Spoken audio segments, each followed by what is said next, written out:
Assalamualaikum warahmatullahi wabarakatuh.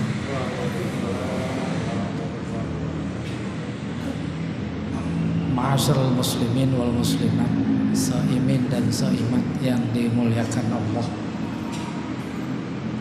Dari sekian ciptaannya, kita bersyukur dipilih oleh Allah menjadi ciptaannya yang namanya manusia. Dari sekian manusia, kita dipilih lagi menjadi manusia-manusia yang beriman kepadanya. Dari sekian manusia-manusia yang beriman kepadanya, kita bersyukur kepada Allah karena dipilih menjadi manusia-manusia yang beriman kepadanya, yang berada di rumahnya. Kemudian kita salat isya berjamaah, kita tarawih, dan insya Allah nanti kita berwitir. Tak mungkin semua itu bisa kita lakukan kecuali karena izin Allah. Di situ letak titik kita berterima kasih kepada Allah Subhanahu wa Ta'ala. Tema yang diberikan pada malam hari ini yaitu menuju persatuan umat Islam. Saya sejak ceramah kemarin sebenarnya udah agak gregetan. Kalau kemarin temanya moderasi dalam Islam, memberikan informasi latar belakang kondisi pikiran yang ada. Islam belum modern, maka kita didorong untuk bagaimana memberikan informasi kepada jamaah, kurang lebih begitu, bahwa Islam itu modern. Kalau saja latar belakang pikiran tadi betul kayak begitu, itu secara tersirat kita menuduh Allah ada di antara ajaran-ajarannya yang tak sesuai dengan zaman. Iya atau tidak? Siapa itu yang berani menuduh Allah? Langsung atau tidak langsung? Kayak begitu memang kondisi yang dialami, kondisi yang dirasakan bagi umat. Ketika dituduh sebagai pelaku teroris, seolah-olah dia menuduh Allah ngajarin teroris. Tuh coba gitu. Menyedihkan sekali. Kita tak sadar seolah tergiring pada nuansa berpikir kayak begitu. Maka kemudian pada tema malam ini adalah menuju persatuan. Itu luar biasa lagi. Seolah-olah dilatar belakangi oleh pikiran karena fenomena yang ada, Islam terpecah belah. Awas, jangan salah. Islam sejak Nabi Adam sampai Nabi Muhammad akhir zaman tetap satu.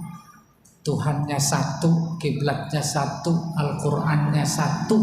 Tuh, semuanya satu, tahu itu.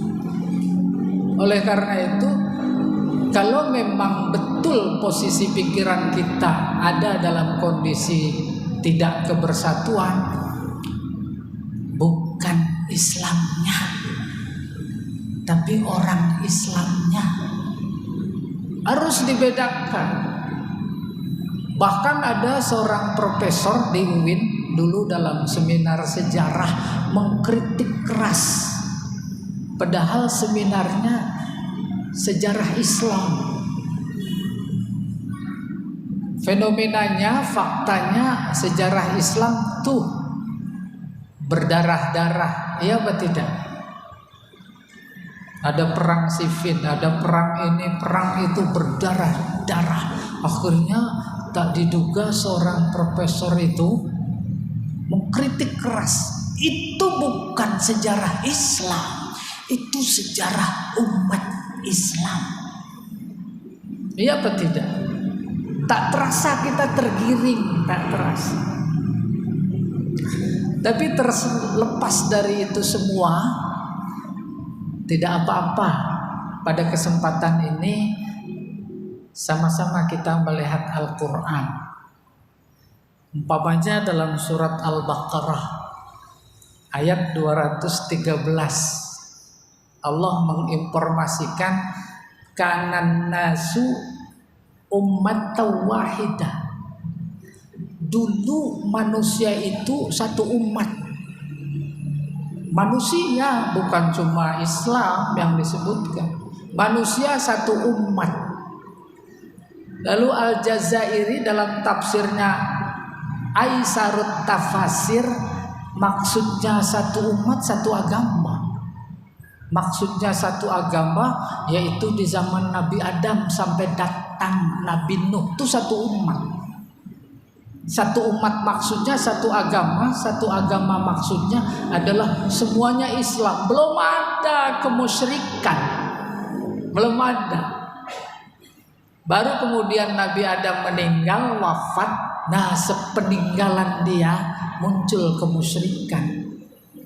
Diutus Nabi Nuh untuk meluruskan. Nabi Nuh meninggal, muncul lagi kemusyrikan, kesesatan. Dan bukan cuma antara Nabi Adam dan Nabi Nuh saja seperti itu. Nabi wafat, maka kemudian umat menyimpang. Diutus lagi Nabi, menyimpang lagi ketika meninggal. Diutus lagi dan seterusnya.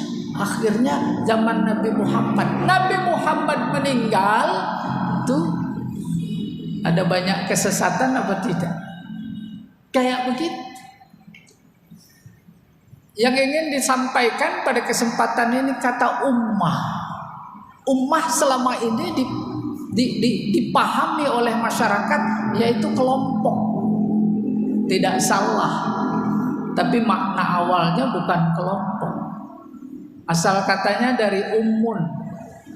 Ummun dipahami oleh banyak masyarakat termasuk kita adalah ibu. Padahal makna dasarnya bukan ibu. Ummun artinya kasih sayang. Lalu bergeser itu makna menjadi ibu karena hubungannya terhadap anak. Yang banyak kasih sayangnya adalah ibu. Akhirnya ummun diartikan ibu. Lalu ditambah tak di belakangnya jadi ummah. Baru kemudian artinya kelompok. Umat Islam kelompok Islam, umat Nasrani, umat Yahudi, umat Buddha, Hindu, itu kelompok. Betapapun sudah ditambah tak, tadinya ummun menjadi ummah, namun makna dasar yaitu kasih sayang tetap lekat. Kalau ummah artinya kemudian kelompok, kelompok dimaksud adalah kelompok yang dibangun oleh kasih sayang. Tuh ummah. Dan yang dibangun oleh kasih sayang itu kelompok, Al-Quran menyebutkan bukan cuma manusia.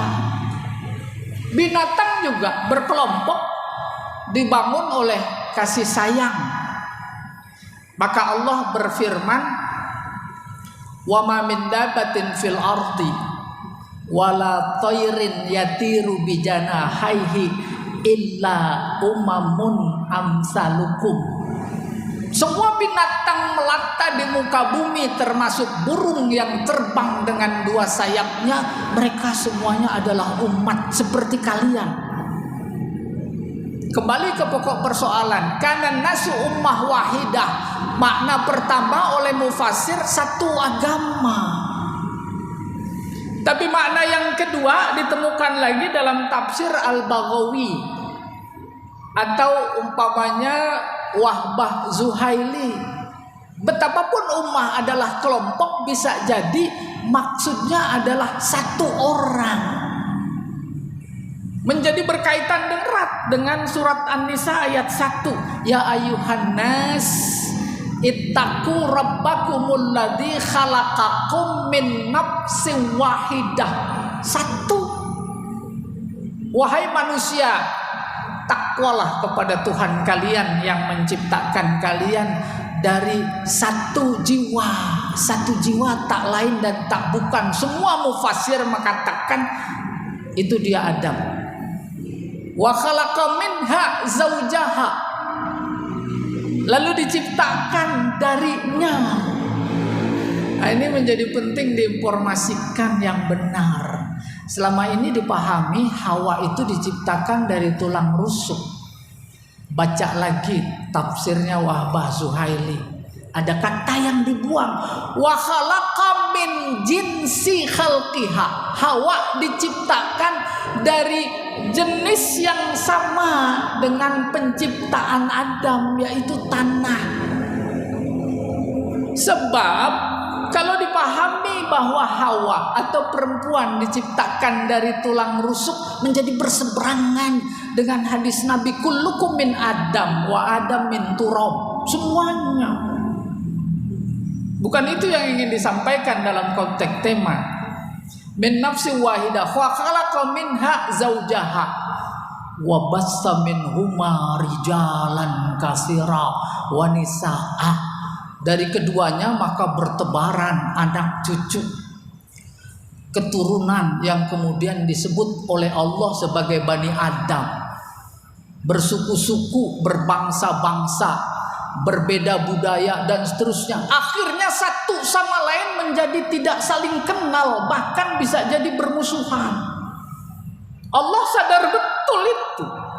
Dia menciptakan berbangsa-bangsa, bersuku-suku. Pada saat yang sama awalnya adalah satu.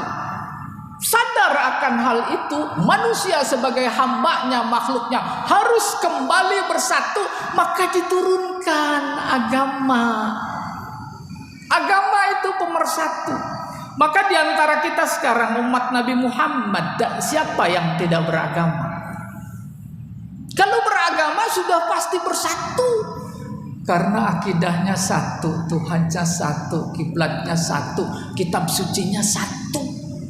Baru kemudian kalau memang kita menjalani belum bersatu juga, bahkan ketidakbersatuan sebagai fenomena hidup di zaman kita sekarang ini, akhirnya dipahami sesuatu yang memang jauh hari sudah dikhawatirkan oleh Nabi. Karena dikhawatirkan hal itu akan terjadi, maka boleh jadi itu jadi latar belakang Nabi bersabda, taraktu fikum amrain. Aku warisi pada kalian dua perkara. Kalian tidak akan sesat. Terpecah belah itu sesat. Tidak bersatu itu sesat. Kalian tidak akan sesat kalau kalian berpegang teguh kepada Al-Quran dan hadis.